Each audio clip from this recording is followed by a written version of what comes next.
Sejam bem-vindos a mais um vídeo. O meu nome é Pedro Rodrigues Ribeiro, sou psicólogo e sou formador na área de hipnose clínica. Falando de hipnose, especialmente daquilo que tende a gerar alguns mitos e a gerar algumas barreiras, ou mesmo até alguns apelos à prática de hipnose ou ao uso de hipnose nos contextos profissionais e contextos de saúde, eu imagino, ou pelo menos de todas as questões que existem em termos de mitos, em termos de áreas, eu agrupo em três grandes temáticas aquilo que, se por um lado tem tendência para afastar as pessoas da hipnose, por outro lado também poderá fazer com que as pessoas se aproximem da hipnose e muitas das vezes poderá até ser não pelas razões mais adequadas. E então estas três temáticas são a hipnose de palco, as regressões a vidas passadas e a questão de hipnose enquanto controle mental. Bom, e então nesta série de vídeos eu gostaria de elaborar um pouco sobre cada um destes temas, especificamente como é que isto contribui para os mitos da hipnose. Então, pegando no primeiro tema, hipnose de palco, hipnose de entretenimento, os grandes segredos, que vou desvendar os grandes segredos de hipnose de palco. Bom, hipnose de entretenimento, tal como o próprio nome indica, é a utilização de hipnose ou dos fenómenos hipnóticos dentro de rotinas, como as pessoas chamam, como os entertainers chamam, cujo objetivo é exatamente proporcionar um espetáculo ou um momento de entretenimento para o público, para as pessoas que procuram este meio de diversão. E dentro da hipnose de entretenimento existem duas coisas distintas, que é hipnose de rua e hipnose de palco. A hipnose de rua, como o nome indica, é o espetáculo ou é a utilização improvisada de hipnose no contexto de rua. Portanto, aquilo que pode ser feito é um espetáculo ou rotinas que são montadas exatamente na rua, ou quem diz na rua pode dizer em bares, pode dizer em cafés, pode dizer em todos os sítios em que sejam contextos públicos e cujo objetivo é o entretenimento. À partida, essas pessoas devem ter algumas permissões para o fazer. Por exemplo, no caso da rua, a lei diz que os artistas, ou que muitos dos artistas, necessitam de licenças para atuar na rua.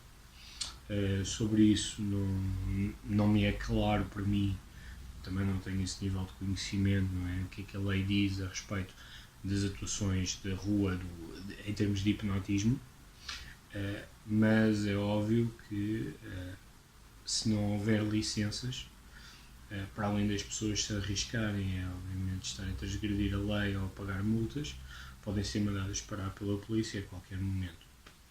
E portanto, algum nível de licenças será o mais útil. Aliás, os entendidos na matéria, naquilo que diz respeito a bares, naquilo que diz respeito a cafés, a espaços comerciais, o melhor a fazer é sempre pedir alguma autorização aos gerentes, aos donos, para que não haja o risco de fazer isso à revelia e de forma secreta e haver possibilidade de serem expulsos ou pior, do próprio espaço. Portanto, isto é aquilo que é a hipnose de rua. Já a hipnose de palco é exatamente isso. É dentro de um palco, portanto, dentro de um teatro, dentro de uma casa de espetáculos, um cinema, seja onde for, em que é montada uma rotina, não é? O espetáculo propriamente dito, com as várias rotinas, com os vários segmentos, de forma organizada. E ao contrário da hipnose de rua, ou às vezes algum trabalho improvisado dentro de bares, a hipnose de palco é um espetáculo que é vendido, portanto existem bilhetes, o entertainer, o hipnotista recebe uma contrapartida financeira para estar a fazer esse espetáculo. E então, quais é que são os grandes segredos da hipnose de palco? Bom, em primeiro lugar, as rotinas tendem a incidir sobre fenómenos hipnóticos. Esses fenómenos hipnóticos tendem a ser, para que funcionem da melhor forma, tendem a ser daqueles que são mais fáceis de conseguir até aqueles que são mais complexos. Por exemplo, é muito mais confortável para o hipnotista começar rotinas aplicando fenómenos de catalepsia, ou seja, a pessoa ficar colada à cadeira, ao chão, ou não conseguir andar, ou não conseguir falar, ou não conseguir abrir os olhos, porque fenómenos de catalepsia são muito mais fáceis de serem elicitados via sugestão do que, por exemplo, partir logo para uma alucinação negativa ou para uma alucinação positiva. Por exemplo, deixar de ver algo na plateia ou ver coisas que não existem ou que não estão lá. Portanto, todas as rotinas, para serem melhor sucedidas, serão projetadas de níveis mais acessíveis, digamos, para depois as questões mais complexas. Mas então, e todas as pessoas podem ser protagonistas de hipnose de palco? Bom, se nós pensarmos que todas as pessoas podem ser hipnotizadas desde que desejem, desde que a sua relação seja pré-estabelecido que sim, que eles concordem, poderíamos pensar que qualquer pessoa é apta para experienciar a hipnose. Mas ao contrário da hipnose terapêutica ou hipnose clínica ou aplicação profissional de hipnose a vários contextos, em que nós temos possibilidade para ir trabalhando essas questões com a pessoa para que os objetivos alcançados sejam objetivos terapêuticos, na hipnose de palco o objetivo é entretenimento e, portanto, as rotinas não podem falhar. Há sempre o risco, obviamente, de as rotinas e das atuações falharem. No entanto, cabe ao hipnotista potenciar ou criar condições para que isso não aconteça. E então, como é que isto se faz? Portanto, numa forma muito pré-estabelecida, ou que seja antes do espetáculo, ou mesmo antes do espetáculo, quando eu digo isso, estou a falar em dias anteriores, ou antes do espetáculo, minutos antes de começar, o hipnotista lança o mote de quem quer participar no espetáculo, quem quer ser hipnotizado. Obviamente, não é? um grupo de pessoas pode dizer que sim, pode levantar a mão, eu. Há outros que não querem participar dessa atuação. E naqueles que querem participar, o hipnotista começa por fazer aquilo que na literatura tradicional de hipnose são testes de sustentabilidade, ou neste caso podemos chamar exercícios de sustentabilidade, e esses exercícios ou estes testes têm como objetivo perceber quais são as pessoas que respondem melhor.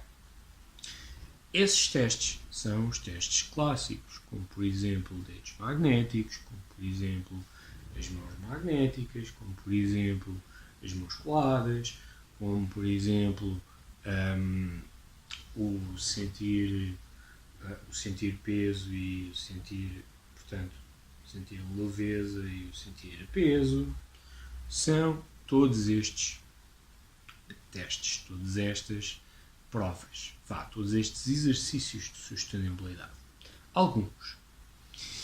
E, portanto, depois desses exercícios, desses testes serem aplicados, o hipnotista consegue perceber aqueles que respondem melhor à sugestão.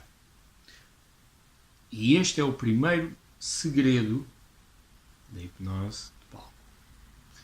O hipnotista de palco não está à procura de qualquer um. Está à procura daqueles que são os indivíduos altamente sugestionáveis ou virtuosos, como diz a literatura, pois esses são aqueles que têm maiores probabilidades de responder a todas as sugestões, a todos os fenómenos hipnóticos e de uma forma mais visual, mais teatral. E, portanto, o hipnotista de palco vai ficar com as pessoas que respondem melhor. Portanto, os altamente sugestionáveis, não havendo os altamente, pode ficar eventualmente com os moderadamente, mas o moderadamente é mais elevado, enquanto que os outros, ele gentilmente vai dispensá-los, porque são esses que eles vão encontrar. Claro que quanto maior for o grupo de pessoas que esteja para assistir ao espetáculo, maior será a probabilidade de que nesse grupo existam várias pessoas que respondam exatamente da forma como o hipnotista de palco gostaria que eles respondessem. Também é importante referir que essas pessoas tendem a ser naturalmente mais extrovertidas e que gostem mais das luzes, da atenção da ribalta, pois são aquelas que mais,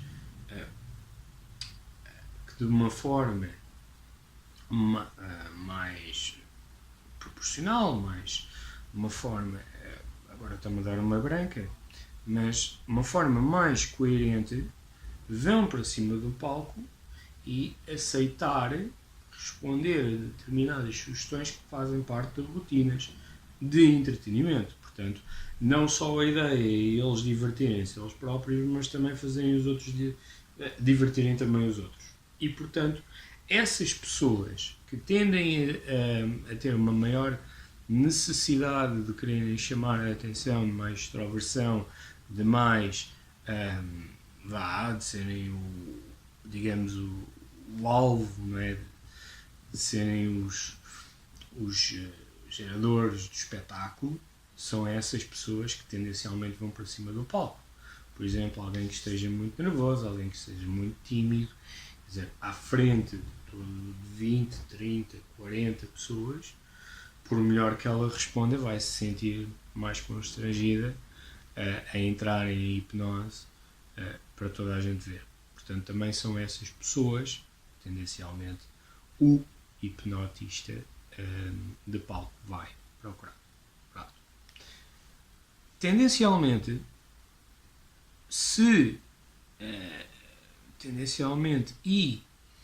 convenientemente, se o hipnotista de palco tiver oportunidade para estar com essas pessoas um tempo antes do espetáculo, ela vai pedir que elas venham e vai hipnotizá-las. Vai hipnotizá-las durante, sei lá, 30, 45, uma hora, que no fundo vai prepará-las para o processo de hipnose, ao mesmo tempo que vai fazer com que as pessoas se habituem a experienciar este estado. E no final dessa indução, ou dessa preparação, o hipnotista de palco poderá implantar ou poderá dar a sugestão pré-hipnótica de que, quando chegar a uma determinada altura, mediante uma sugestão, que seja um toque, uma palavra, ou um gatilho, ou um som, ou uma imagem, e se a pessoa o desejar, ela entrará imediatamente naquele estado de hipnose. Portanto, isso também mostra a facilidade com que as pessoas, depois de chegarem ali ao palco, facilmente são hipnotizadas. Isto poderá ser uma mais-valia. Claro que os hipnotistas mais experientes, os entertainers mais experientes, se não tiverem esta possibilidade de estarem antes com as pessoas, mas que tiverem confiança suficiente nas suas competências e perceberem que os elementos que escolheram através dos testes de sustentabilidade são de facto sujeitos altamente sugestionáveis e que queiram entrar em hipnose, então aí, mesmo com induções mais rápidas, as pessoas conseguem entrar em hipnose, mesmo sem toda esta preparação anterior. Bom. E depois, sempre que o hipnotista de palco dá essa sugestão, ou induz as pessoas com métodos de indução a induções rápidas ou induções de choque, as pessoas voltam a entrar no processo de hipnose e assumem um determinado papel social e respondem às sugestões de cada rotina. As sugestões, como eu vos disse, podem passar desde os pés colados, desde o corpo completamente rijo, como se fosse uma barra de ferro ou um grande bloco de madeira, e depois terem duas cadeiras e ser aquilo que é chamada ponte humana, que também é um clássico da hipnose e entretenimento. Pode ser questão de óculos especiais e ver pessoas nuas ou animais que não estão presentes. Pode ser assumirem um determinado papel como se fossem grandes artistas de música ou artistas de cinema ou atores famosos. Portanto, a imaginação e a criatividade fica ao cargo do hipnotista de palco. E claro que todos eles assumem uma posição mais de autoridade, portanto que eles são os hipnotistas e que tudo aquilo que fazem acontecer e que as pessoas estão ali naquelas rotinas.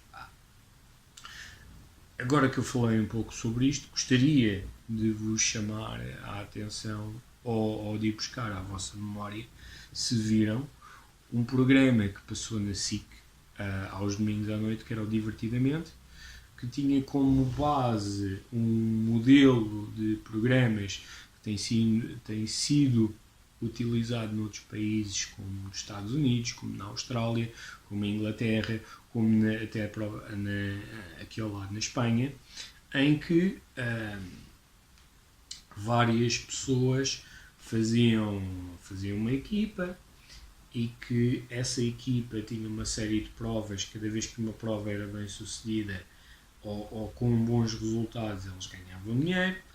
Em contrapartida, essas pessoas estavam hipnotizadas ou iam ser hipnotizadas e eram dadas sugestões, e essas sugestões de alguma forma interferiam com as capacidades da pessoa executar essa tarefa. Portanto, assim faziam menos dinheiro e também aproveitavam para entreter, para dar espetáculo.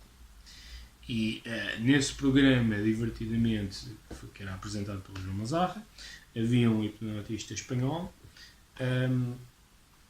Era sabido que antes das gravações desse programa houve, portanto, uma pré-seleção desde o norte do país até ao sul do país, porque pedia-se, não é, voluntários e pessoas que quisessem participar do programa, exatamente para escolher essas pessoas mais altamente sugestionáveis.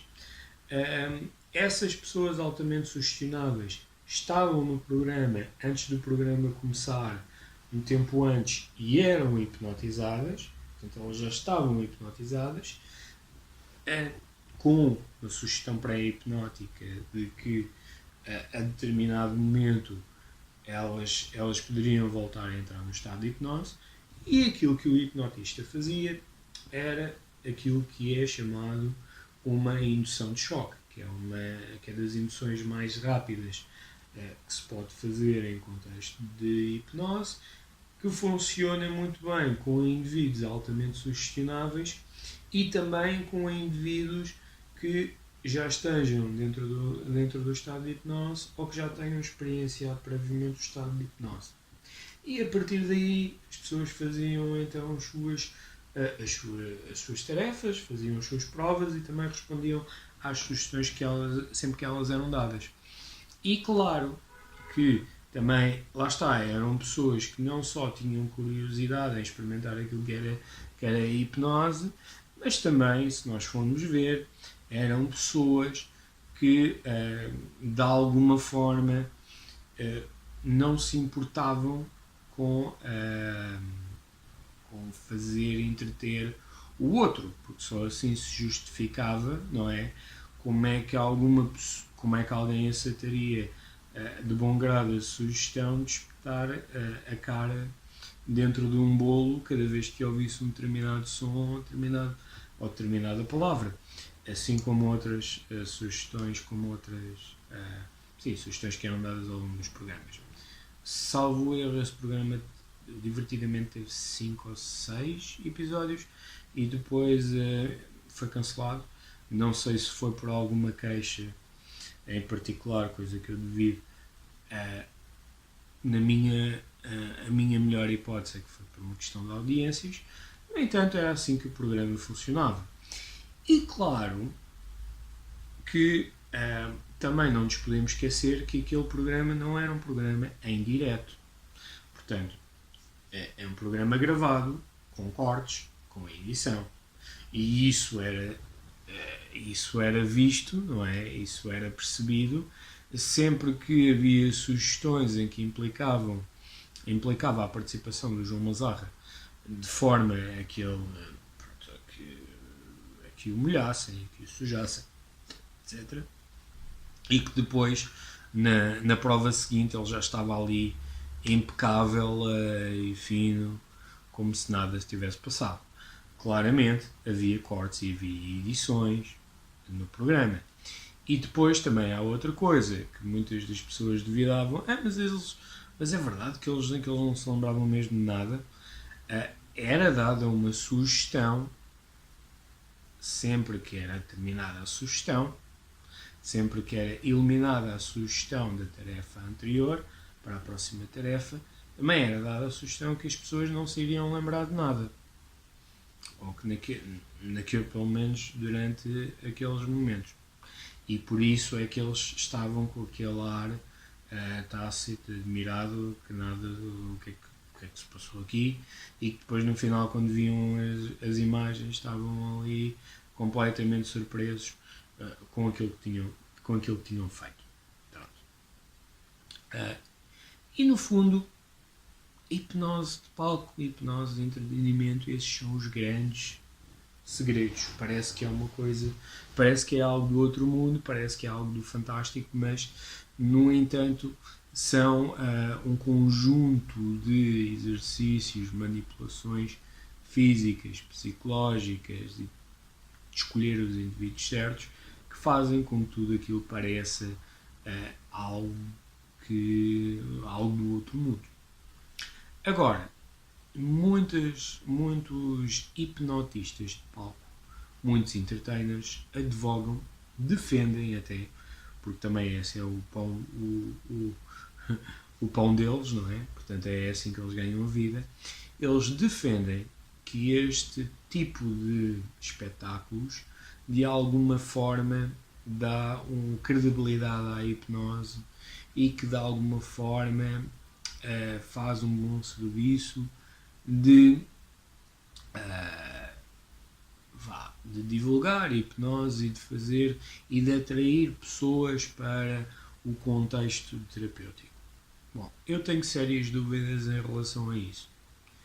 Isto porque, em primeiro lugar, Portugal é um país que não tem uma grande cultura de hipnose. Hipnose no geral, quanto mais hipnose de palco ou hipnose de rua em particular. Países como o Brasil, como a Inglaterra, como os Estados Unidos, por exemplo, são países que culturalmente divulgam e educam quase as pessoas para fazer isso, não é? Para partir para a rua, para fazer hipnose de rua, para fazer hipnose de palco. Portanto, eles divulgam muito isso. Aliás, nos Estados Unidos e em Londres, facilmente encontramos pessoas que ao mesmo tempo são profissionais de saúde e que dão espetáculos também em casinos e em salas como hipnose de palco. Portanto, aqui em Portugal nós não temos essa cultura. Hipnose entrou em Portugal no final dos anos 90 praticamente, e embora agora tenha atingido quase um pico, ou esteja a atingir um boom de publicidade, a verdade é que ainda existe muito a fazer relativamente a esse assunto e naquilo que diz respeito às boas práticas. Porque podemos questionar se aquilo que é utilizado para divulgar a hipnose neste momento, quer seja nos média de comunicação social, quer seja nas redes sociais, se é de facto as boas práticas e a melhor imagem que se pode fazer em termos de credibilidade para a hipnose e a sua credibilidade para a utilização na prática clínica. Portanto, esse é o primeiro ponto. Em segundo lugar, tenho alguma dificuldade em aceitar ou perceber como é que a hipnose de palco ou entretenimento vai atrair pessoas para a prática clínica, porque num espetáculo de entretenimento o objetivo não é tratar a pessoa, o objetivo não é ajudar terapeuticamente ninguém, é simplesmente entreter. Portanto, poucos são os programas, os espetáculos, poucos são as atuações que de alguma forma educam as pessoas para as potencialidades terapêuticas de hipnose. Por exemplo, no Divertidamente havia algumas nuances disso, mas demorava 1 minuto, 2 minutos e depois a partir daí lá partiam para o entretenimento. Algumas demonstrações que aparecem na televisão, mais na TV, em que se perderem 10, 15, 30 segundos a dizer que a hipnose também pode ser utilizada em contexto terapêutico, já é muito, e depois parte-se para o entretenimento e para o aspecto apelativo do show. Portanto, não estou a ver como é que isso vai atrair pessoas. Ao mesmo tempo de que eu tenho alguma dificuldade em perceber como é que alguém vai se sentir atraído para ser ajudado terapeuticamente ao ver determinadas rotinas e ao ver determinados comportamentos de pessoas que estão no palco. Tenho alguma dificuldade em perceber isso. Talvez seja eu, talvez eu é que esteja enganado, mas a verdade é que, a meu ver, hipnose de palco não ajuda a trazer pessoal para a clínica.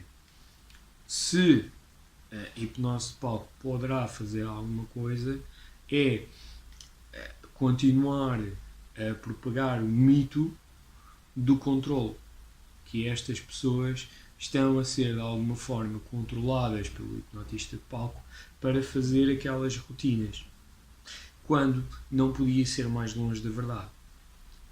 A questão é, são indivíduos altamente sugestionáveis, são indivíduos que já têm propensão para estar ali para entreter, para estarem, para darem nas vistas, para serem o centro das atenções, para serem as luzes da festa, por assim dizer.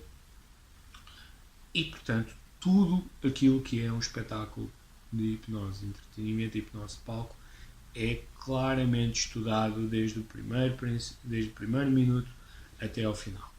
Não existe nada ali que esteja ao acaso. Portanto, não são todas as pessoas que participam nestes espetáculos, são apenas os melhores. Os espetáculos têm com índole de entretenimento, não de terapia, e pela própria natureza daquilo que é feito, eles tendencialmente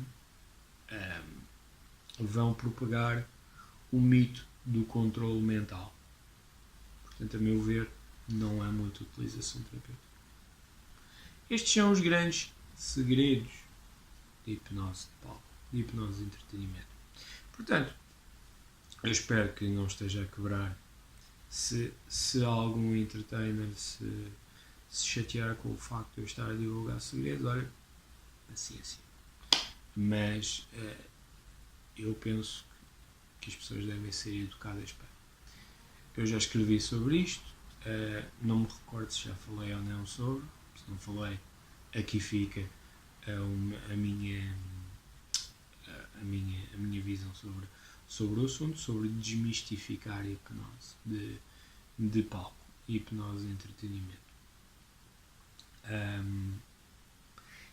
E portanto, este foi um primeiro tema.